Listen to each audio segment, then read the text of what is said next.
Tapi kalau misalnya teman-teman selama ini tidak pernah punya KJP, maka kosongkan saja teman-teman data banknya.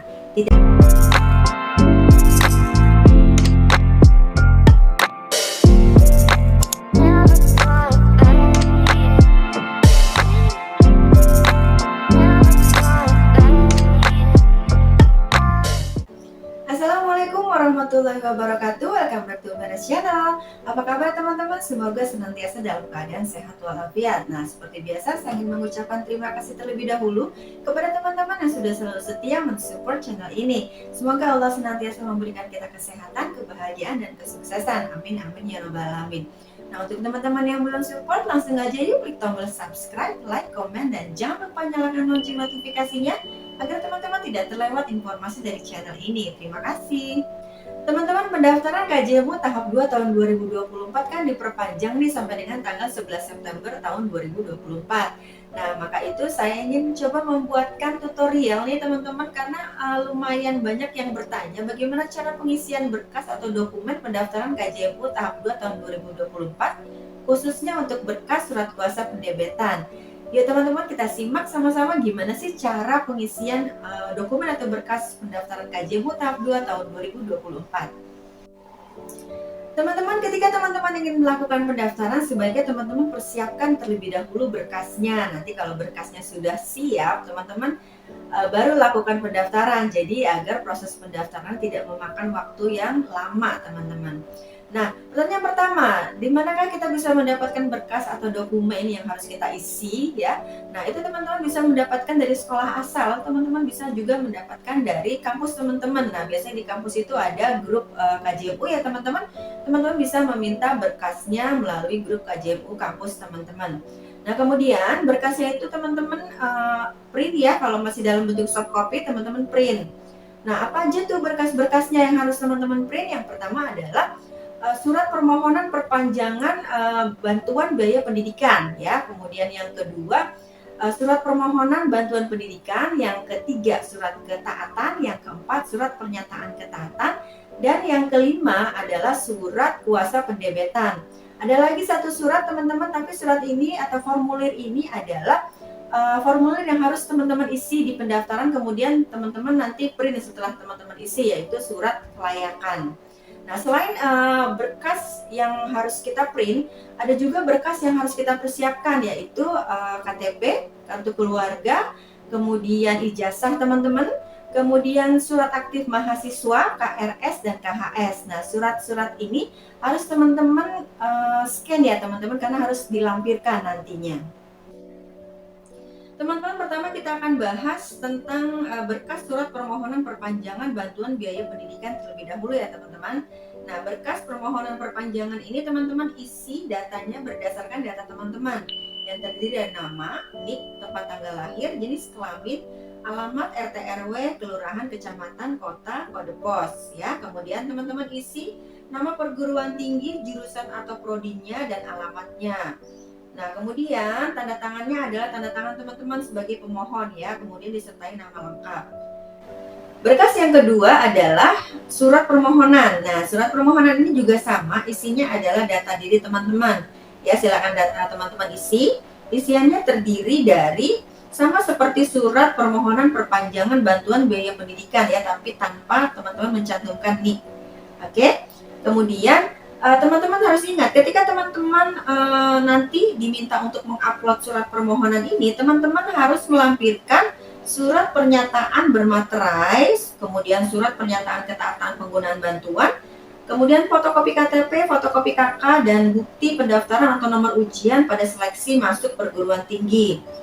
Nah, nanti cara pengisian surat pernyataannya kita akan bahas lagi nanti ya teman-teman.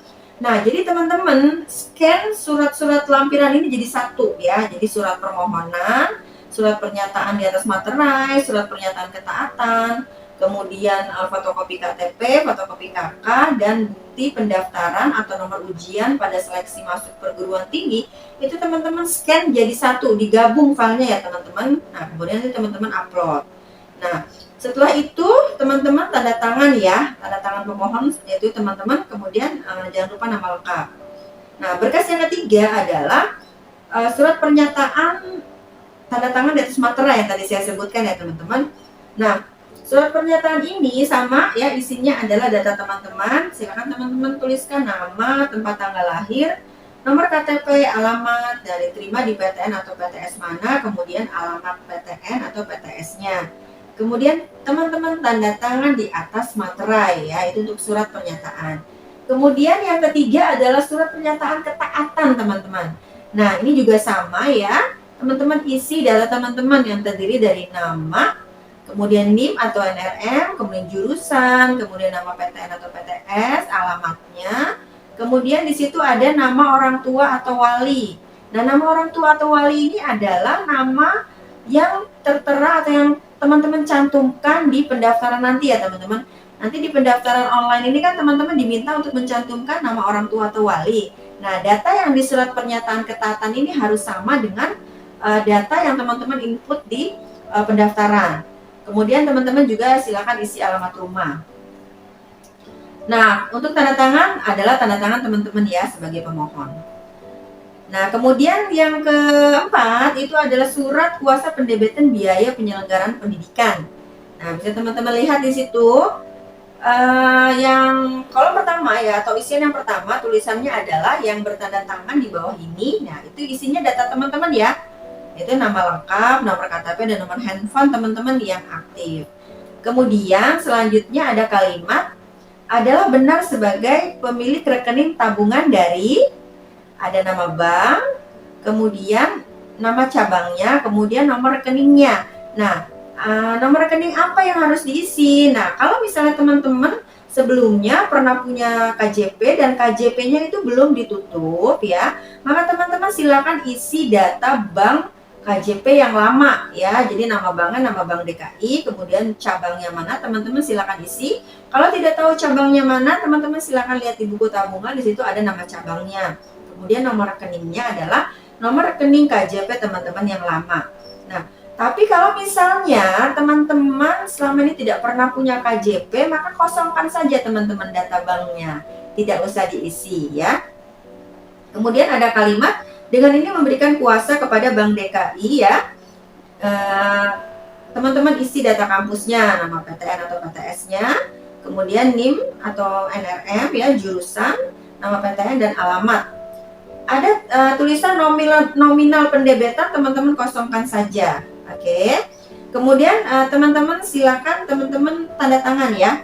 Tanda tangan pemilik buku tabungan di atas materai 10.000. Kalau misalnya teman-teman menggunakan nomor rekening KJP teman-teman yang lama ya, seperti yang saya sampaikan di awal, misalnya buku tabungannya atas nama ibu teman-teman, QQ nama teman-teman ya, misalnya nama ibu, QQ nama anak, maka yang bertanda tangan di atas materai adalah ibunya. Tapi kalau buku tabungan KJP-nya itu langsung nama teman-teman sendiri, maka yang bertanda tangan di atas materai itu adalah teman-teman. Oke? Nah, kalau teman-teman belum punya nomor rekening atau teman-teman belum pernah punya KJP sebelumnya, maka yang bertanda tangan di atas materai itu adalah teman-teman. Oke. Nah, untuk tanda tangan penerima kuasa itu dikosongkan saja karena untuk pihak Bank DKI yang akan menandatanganinya. Selanjutnya yang kelima adalah surat pernyataan kelayakan. Nah, di surat pernyataan kelayakan ini teman-teman silakan masukkan nama, NIM, kemudian nama perguruan tinggi, prodi, dan teman-teman diminta untuk melakukan penilaian dari 4 aspek yang ditanyakan ya. Antara lain apakah ada anggota keluarga dalam satu kakak itu yang anggota ASN ya teman-teman, kemudian anggota DPR, DPRD yang seperti yang sudah pernah saya sampaikan sebelumnya. Kemudian apakah memiliki aset dengan total NJOP di atas 1 miliar, kemudian apakah teman-teman untuk sehari-hari teman-teman meminum air kemasan bermerek ya 19 liter gitu ya. Kemudian apakah teman-teman memiliki kendaraan roda 4. Nah, teman-teman silakan lakukan penilaian di situ ya. Setelah itu tanda tangan, setelah itu teman-teman tanda tangan di atas materai 10.000. Oke. Nah, teman-teman lebih kurang seperti itu cara pengisian berkas pendaftaran KJMU tahap 2 tahun 2024. Jadi nanti ketika teman-teman melakukan pendaftaran dan masuk dalam verifikasi atau validasi dari Dikti, maka teman-teman akan diminta untuk mengupload 2 surat. Yang surat pertama adalah surat permohonan perpanjangan biaya pendidikan, kemudian yang kedua adalah surat aktif sebagai mahasiswa dari kampus teman-teman. Nah, kemudian di akhir pendaftaran ya, di bagian pemberkasan, teman-teman diminta untuk mengupload berkas-berkas kembali. Nah, apa aja tuh berkas-berkasnya yang diminta untuk diupload? Yang pertama yaitu surat permohonan kepada gubernur. Nah, jangan lupa teman-teman scan jadi satu surat ini bersamaan dengan surat pernyataan ketaatan, kemudian fotokopi KTP teman-teman, kartu keluarga, dan surat pendaftaran ketika teman-teman mendaftar di kampus teman-teman ya. Itu yang pertama. Kemudian yang kedua, teman-teman melampirkan KHS teman-teman. Yang ketiga, teman-teman melampirkan KRS. Ya, nah, kalau misalnya maba belum ada KRS, belum ada KHS, nah teman-teman bisa gantikan dengan surat aktif mahasiswa.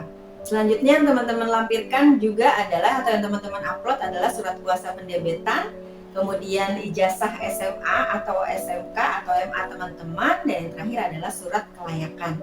Nah, itu ya teman-teman berkas yang harus teman-teman persiapkan untuk pendaftaran KJMU tahap 2 tahun 2024. Oke teman-teman, itulah tutorial singkat pengisian dokumen atau berkas KJMU tahap 2 tahun 2024. Semoga bermanfaat buat teman-teman yang sedang melakukan pendaftaran KJMU tahap 2 tahun 2024. Oke, terima kasih and see you on the next video. Wassalamualaikum warahmatullahi wabarakatuh.